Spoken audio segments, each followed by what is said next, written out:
Tang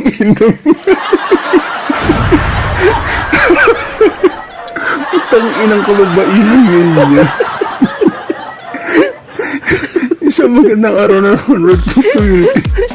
Welcome once again to another episode of the Red Book TikTok podcast, no?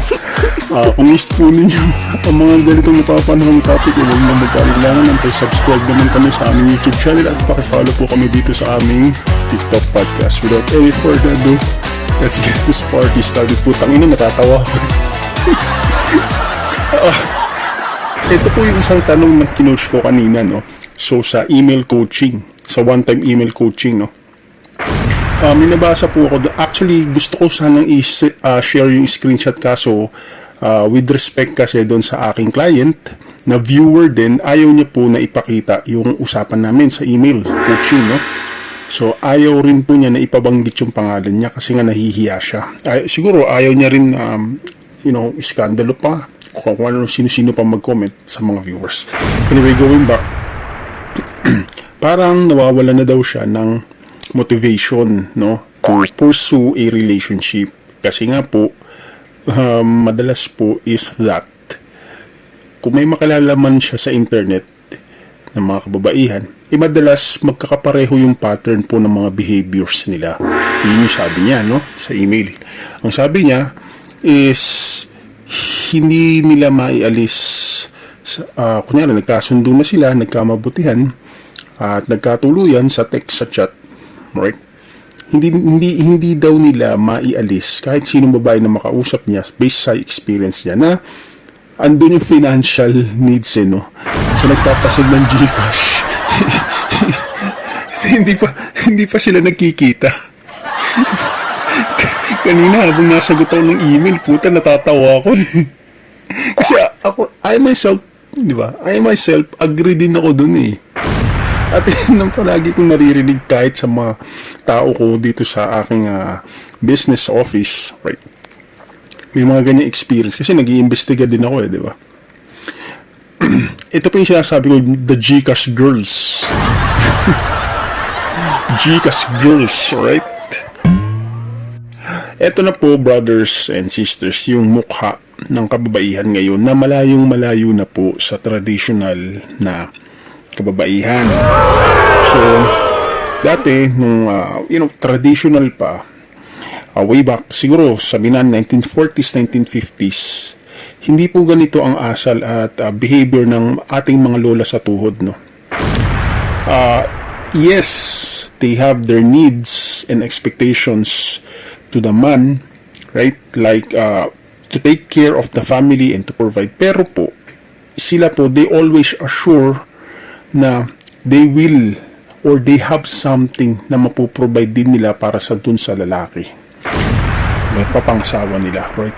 Ang mga traditional women po, tinitraining po yan na magluto, mag-asikaso, tinuturuan pa po yan ng mga magagandang asal kung paano rin tratuhin yung kanilang mapapangasawa. Piniprepare yan ng mga magulang nila, ng nanay nila, alright, para maging prepared wife, okay, ng lalaki na papangasawa. Yan po ay ira ng ating lolo at lola.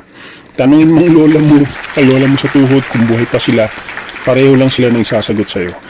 Pero po, sad to say na umabot na po tayo sa punto na tapos na ang lahat ng bagay na ito.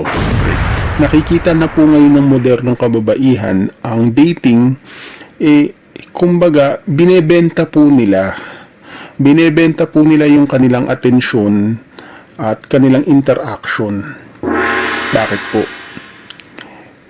The moment po it can be considered as selling your attention and your time sa lalaki. Okay?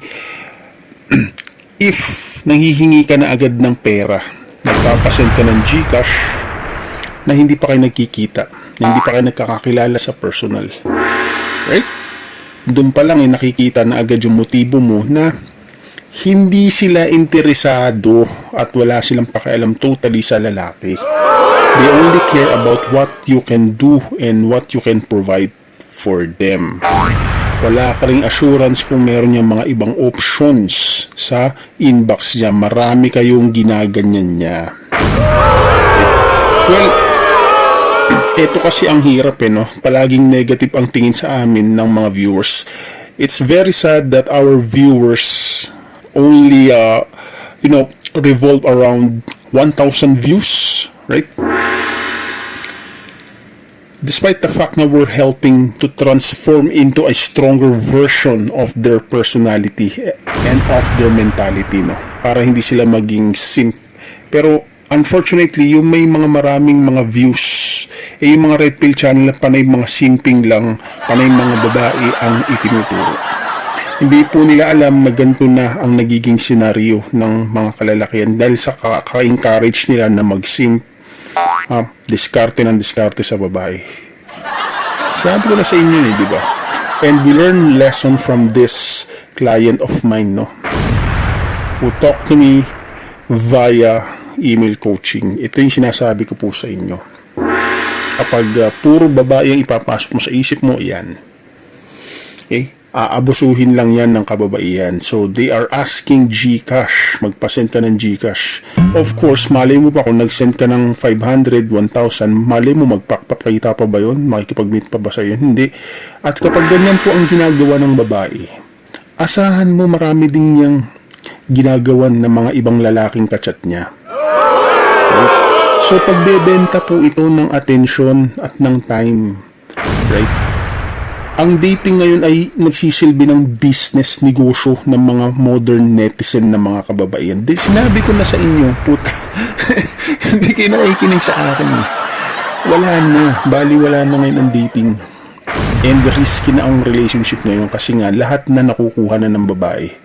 Over-spoiling, over-privilege. Pwede nang gamitin ito ng mga babae to their advantages. Wala na silang pakialam sa kapakanan mo, sa feelings mo. Right? At sa psychological state mo. They will attract you. They will give you an attention, time. Right? They will interact with you. Pero may, kung mapapansin mo, naghihingi na sila ng mga GCash. Ipagbebenta po ito ng atensyon, ng oras. So, ginagawa siyang negosyo ng mga kababaihan. So, para saan pa? Naghahanap yung mga kababaihan ng mga matitinong lalaki, wala daw mahanap ng matinong lalaki. Pero, pag may willing sa kanila, na magseryoso, pera naman agad ang habol. Inaabuso naman yan. Ngayon, pag napunta naman ngayon sila sa mga maling lalaki, wala double standards double complaints. Walang lusot yung lalaki kasi laging may maibubutas. Right? Dito mo nakikita na ang The Red Pill PH talagang nag-e-expose siya. Hindi ito pagre-reklamo eh.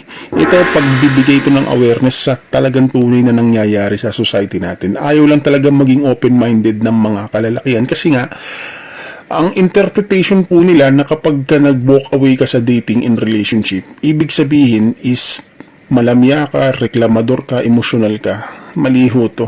That's a wrong argument. So, masyado siyang judgmental, masyado kang conclusive without ever knowing the person. Hindi po sa babae naikot ang meaning ng buhay ng kalalakihan. At hindi po pagkakaroon ng relationship ang isang sukatan at accurate na sukatan para ma-confirm mo ang value ng isang lalaki, para masabi mong may napatunayan. Hindi po. Huwag mong diktahan ng kanyang choice. Kung gusto niya na maging malaya, choice niya yun. Outsider ka sa kanyang decision making. Now, going back po, ito po yung sinasabi ko po.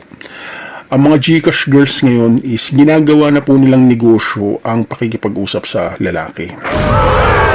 Isisimplihan po nila na maipag-interact pero sa bandang uli manghihingi magpapasend ng GCash. Ito po ay isang scam at exploitation, pang-aabuso po. Sad to say po pero wala eh. Pagod na rin ako mag-explain eh. Di ba? Wala rin naman nakikinig dito kasi nga gusto nila palo lang ng palo. Magkababae, makasibak daw ko no. Sige, I will let you experience much or more horrible than this, right? Hintayin natin.